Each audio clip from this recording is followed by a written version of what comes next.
Thank you for inviting me to this conference and to Birmingham. Last time I was in Birmingham, I met my big football hero, Bob Latchford.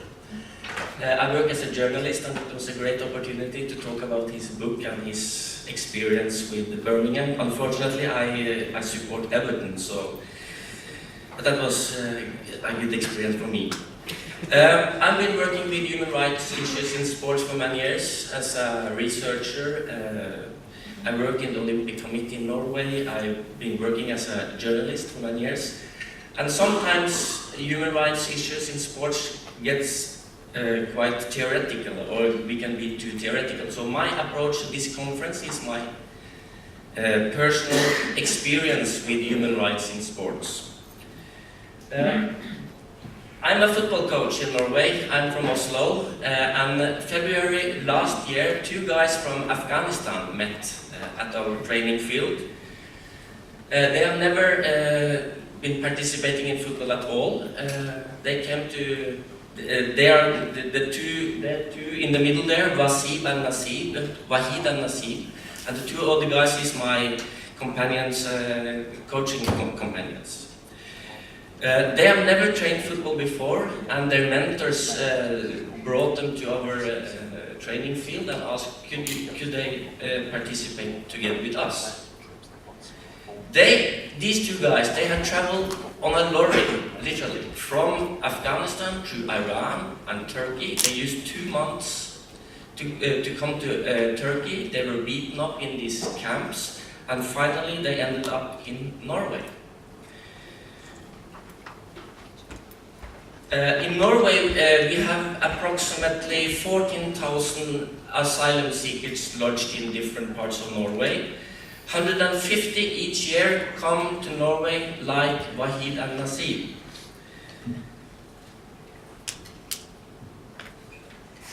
The Norwegian Football Federation, they have a project in Norway where they have clinics and training sessions with 3,500 of these 14,000 asylum seekers, and 150 of them are minors with no parents, with no family at all in Norway, and Wahid and Nasib were two of those 150 coming to Norway last year. By doing football or facilitate football for Wahid and Nasib, we in the kind combine two human rights to move. What is the topic of this conference? It's the human right to seek asylum, to move from one country to another, and it's the human right to do physical activity and sports. So by taking them to us, providing them with football facilities and our experience with football, we fulfill two kinds of human rights. So what is the goal of using sports and football? You have all the cliches that we give them empowerment, that they feel that they can do something and that they can use this experience in the future life. We can give them togetherness with the kids that we train, and we train every second day or night, and we play football games. We give them responsibility. They have to show up at the right time, and they have to do exactly the same thing as the other guys do in our team. And we can give them a kind of mental health. If they are good physical activity, they will also have good mental health. But it also creates a lot of dilemmas for us on the ground, doing grassroots sports, taking them to our sessions. Is the football, each time they come to the football training, is that a free space for them? Is it a place where they can forget all about what they have experienced when they travel to Norway or travel to other parts of Europe? Should we just let them play football and don't ask what they have experienced so they can have some free space? Do we give them false expectations? These guys, Wahid and Nasib, they were 14 and 15 years old when they came to us. When they are 18 years old, they will probably be kicked out of Norway because they are not minors any longer.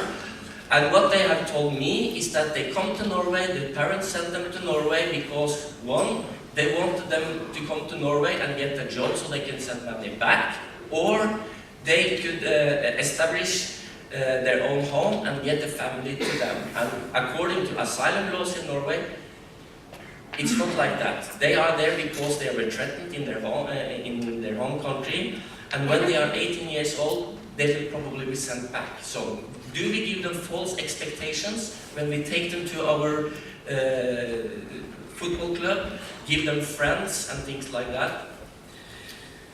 Do we also create envy? Because we know that they share their experience with us on the Facebook, and they show these pictures to their family and friends home in Afghanistan. Do we have a responsibility for creating this enemy, probably, in Afghanistan? How much personal involvement should we give them? If they have problems at school or outside football training, should we personally involve in their troubles? Or should we just do sports every Monday, Wednesday, Friday, and then forget about the rest of the lives? And also, what is very frustrating when we look at television on all the refugees and asylum seekers, we are only helping 2 people out of millions of people. Does it matter? That is also questions that we ask us almost every day when they come to our training. So what do we provide these guys? We provide them cold winter training in Norway together with smiling Norwegians.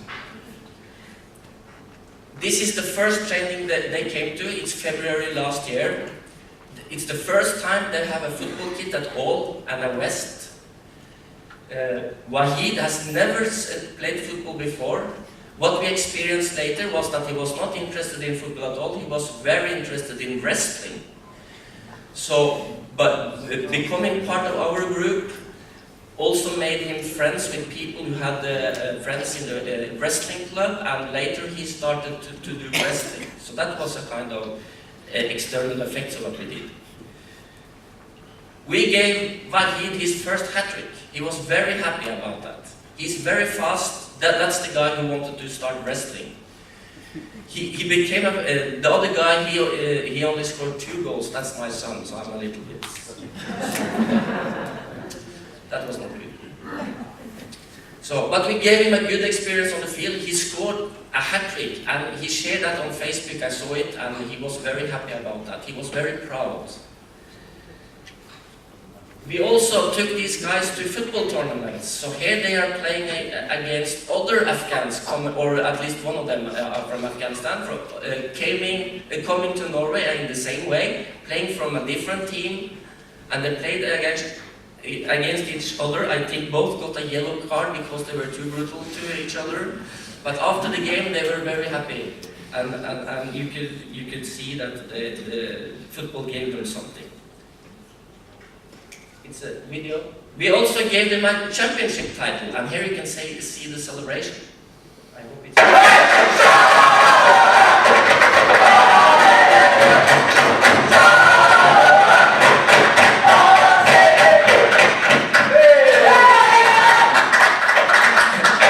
You can see that on Wahid there that he was a little bit suspicious of what was going on. He was not very familiar with celebrating football. But what this all boils down to, for me personally, and I expect also for a lot of other guys coaching refugees, asylum seekers, and other children, is that we cannot do anything about the asylum policy or refugee policy of our country, and we cannot also help everybody. We cannot help everybody. We can help those people who are in our neighborhood, and we can all do something, and we can create situations like this. But at the same time, we have to have in mind that we also create new dilemmas for these guys, and that we need not only to talk about football and sports, we also need to see them as human beings, and that they are 24/7 guys. I will show you a last clip here from exactly 1 year after these guys came to Norway. It's a nice illustration of the combination between the two human rights that I mentioned, the human right to seek asylum and the human rights to move. And if you look closely, you see one guy in orange vest doing all the right moves on the football pitch. Wahid had not played football at all before he came to us 1 year ago. And on this clip, if you look closely, you see that all his movements are right, and he also creates the goal that you will see here. Okay?